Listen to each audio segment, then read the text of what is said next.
kids, I'm Lawson, and I'm here to tell you today that kind is cool. Oh, Lawson. Not kind to interrupt Mom, and definitely not cool. Okay.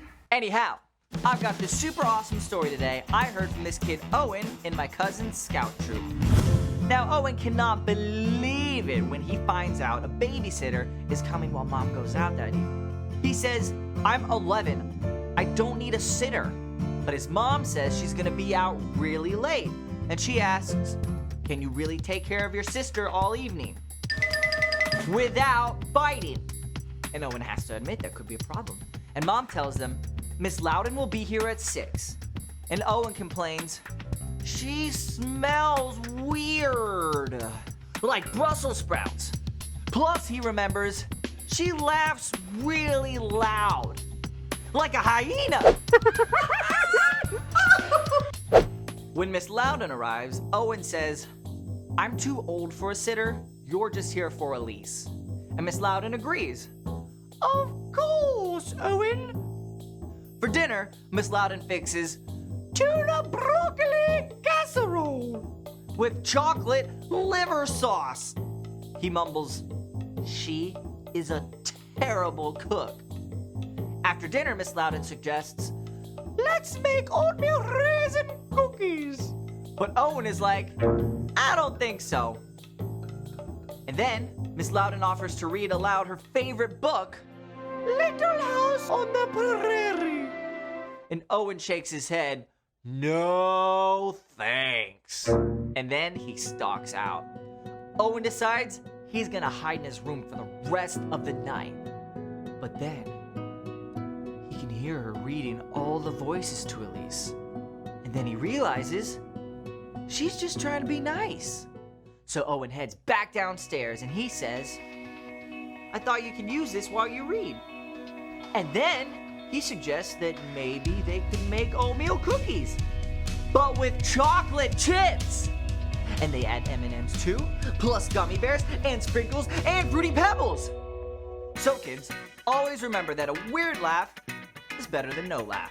And don't forget that kindness is showing others they're valuable by how you treat them. Hey Mom, you want a cookie? Oh, that's really nice, Lawson. But I think you should take a look at your shirt. Your kind is cool, so what? Look again, bud. Kid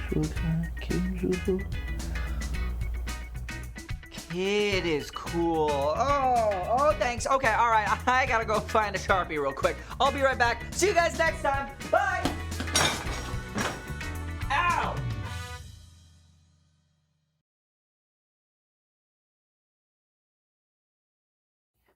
Hold on, right there. Come on. Yes. Oh, here we go. Here we go.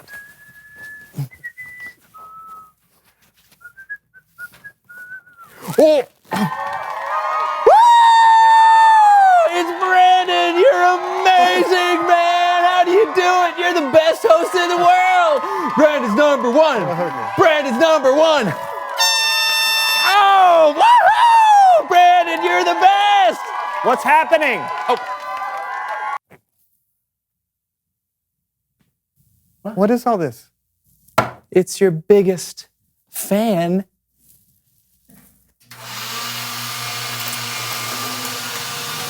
Well, that's not supposed. No! No! Turn it off! Brandon, turn it off!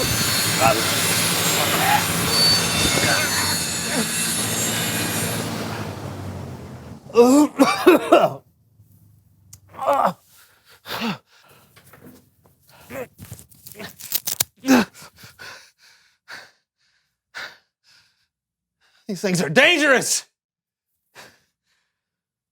No capes!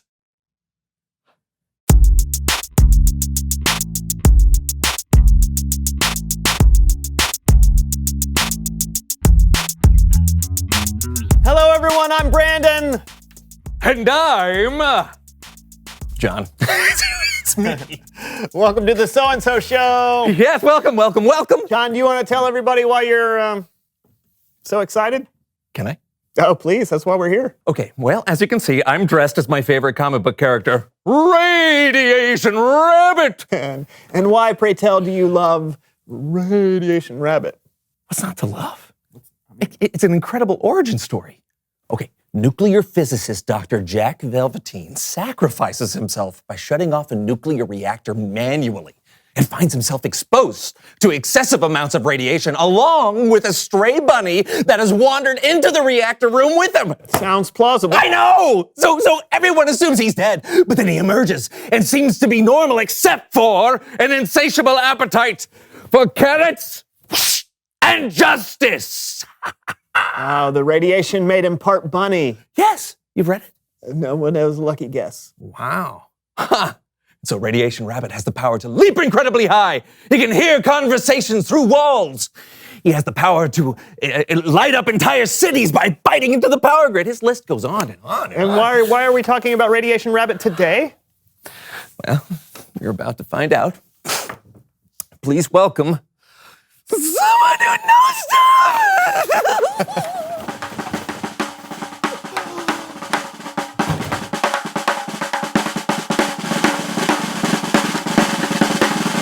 All right, come on in. Sure thing. Have a seat. Mr. Freedom. Slide on in there. How's it going? I'm your biggest fan! Okay. Thanks. Tell us who you are and what you know.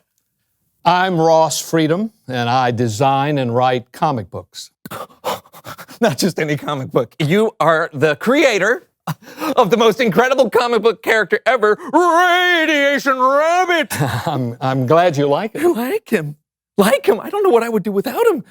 Listen, can you give us any inside scoops about further adventures of Radiation Rabbit? Well, at one point... Or how does Radiation Rabbit overcome his arch nemesis, the well, Hawk? if you would... Or will Radiation Rabbit ever find his mysteriously disappeared lab partner, Georgina Frankincense? Well, it's... Or will he have a completely different adventure, Radiation Well, Rabbit? I don't really... I gotta know! Okay, I think he's trying to tell you, John. Right.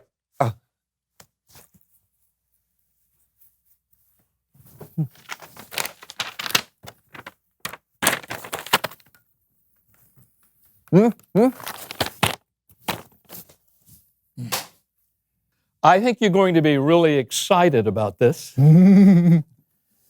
Radiation Rabbit is going to, once and for all, become Robot Rabbit.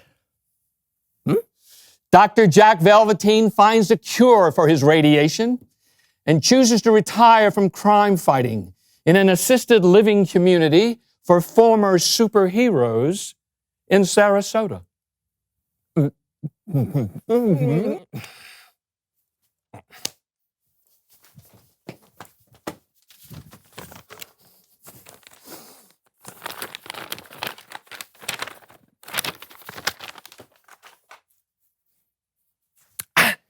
He just moves to Sarasota? Yes, but while there, he teams up with former crime-fighting cohort, the Unmeltable Snowman. And they create Robot Rabbit in an impromptu lab they made in the rec center. Robot Rabbit is just a robot? Well, he's not just a robot. He's a rabbit robot. So no more Radiation Rabbit? Nope. But I really think you'll love Robot Rabbit. I've read Radiation Rabbit my whole life. How could you do this? I felt like it was time to create something different. Nuclear mutants are old news. Artificial intelligence is really the wave of the future. It's the kind of change the comic needed. I don't like change. Oh, it'll be a little different, but you'll adjust to the... I don't like different things. Things should be the same. Always, always, always. No. The bunny. Is he always... No, he's fine. This happens at least twice a week. So, thanks for coming on the show. All righty then. Okay.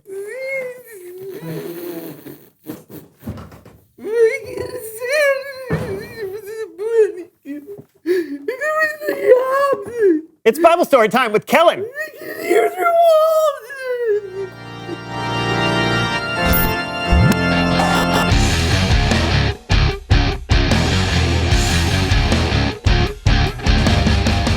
Hey, gents. Hey, Kellen. Oh, wow. Are you Radiation Rabbit? Yeah. One of my absolute favorites. Yeah, mine too. Aw, why are you so down? He just met the creator. You got to meet Ross Freedom? Yeah. Was it incredible? Not really. He's changing Radiation Rabbit into something different. Oh, man, that's disappointing. And also a little exciting. No, Kellen, it's a mockery. You got a story for us today, Kellen? I sure do. And you can find this story in the book of Luke. And here to help me tell it are my kid friends with another edition of Kidspective. A religious leader came up to Jesus and asked him a question.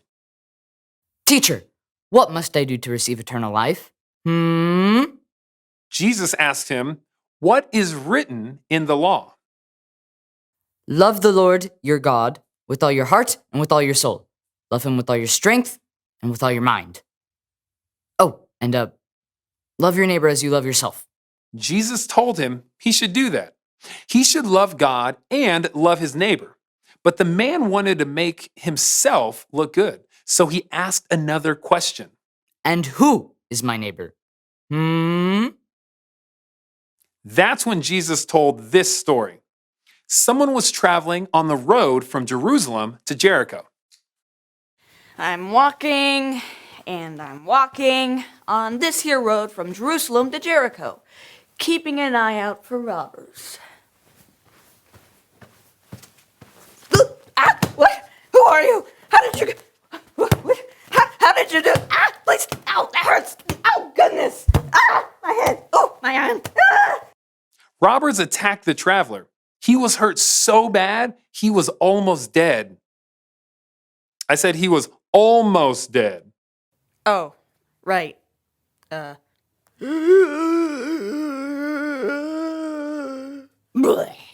Better. Thanks. As he lay there, almost dead, a priest happened to be walking down the road. Walking. Oh. Yeah. Disgusting. Here, let's. That's better. The priest walked by on the other side of the road without helping. Then a Levite came by, someone else who worked in God's temple. And I'm walking, and I'm walking. Okay, wow. Ew. Okay, no. See ya. The Levite walked by without helping too. Everything seemed kind of hopeless. Well, then a Samaritan came by. To the people Jesus was talking to, a Samaritan was considered to be an outcast. They were strange, different. They were enemies even. Would the Samaritan help? Walking. Help me. They got you good. Here, let's clean these wounds. What's that? It smells like olive oil and wine? That's how the story goes. I guess they were all out of hydrogen peroxide in Samaria. Huh. Here, let me put you on my donkey, and I'll take you to an inn where you can get some rest.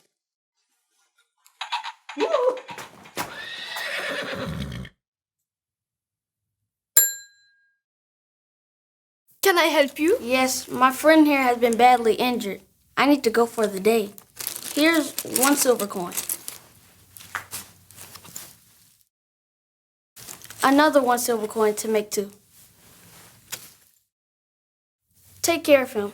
And if it costs any more than that, I'll pay you any extra when I get back. But of course, continental breakfast lasts until 10 a.m. Coffee and tea are complimentary. Help yourself. Thanks. When Jesus finished the story, he asked the religious leaders, which of the 3 do you think was a neighbor to the man that was attacked by the robbers? The one who felt sorry for him? And Jesus told him, go and do as he did. The end. Wow. Amazing job, kids. Thanks. Anytime. Sure thing. My No problem. pleasure. All right. I'll see you guys later. Bye-bye. Farewell. Great story. Yeah, sounds like Jesus really surprised them with that ending. Yeah, Jesus did that a lot. The priest and the Levite seemed like they were the people that should help, but they didn't. It was the Samaritan who was different that actually was the good neighbor. I think this story teaches us that you can show kindness to anyone, even someone, and maybe even especially someone that is different from you. Thanks a lot, Kellen. Yeah, thanks. No problem. I'll see you all next time. Later. You know, Brandon, it's easy to be kind to people who are the same as us or people we're used to. It's a little bit harder to be kind to people who are different, like Robot Rabbit. Maybe I should give him a chance. Okay. But you know Robot Rabbit isn't a real person. It's just a character in a comic book, right? Reveal the question. How can you be kind to people who are different from you? I don't get along with my pet gerbil, Frank. He's really different from me. Maybe I can clean his cage more often. Not a person. Oh, well, then I don't get along with my second grade teacher, Mrs. Mabe. You keep in touch with your second grade teacher? Yeah, we're friends on the internet. Oh. She always posts cat memes, and I'm not really a cat person. Okay, well, most of us know people who are different than we are. What are some ways you can be kind to those people? Talk about it I together. guess I'm not really a gerbil person either. We'll see you next time on the So-and-So Show. Yeah, bye.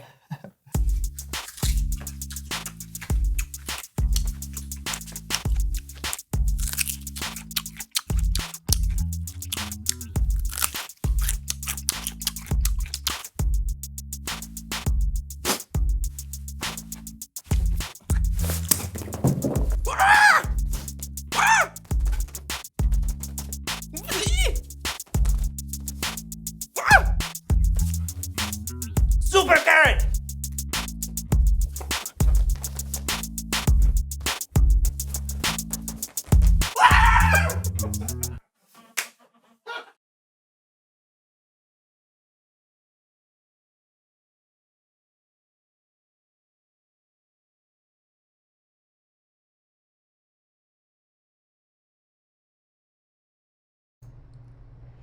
This month's memory verse: You are God's chosen people. You are holy and dearly loved. So put on tender mercy and kindness as if they were your clothes. Don't be proud, be gentle and patient. Colossians 3:12. This month's life app: kindness, showing others they are valuable by how you treat them.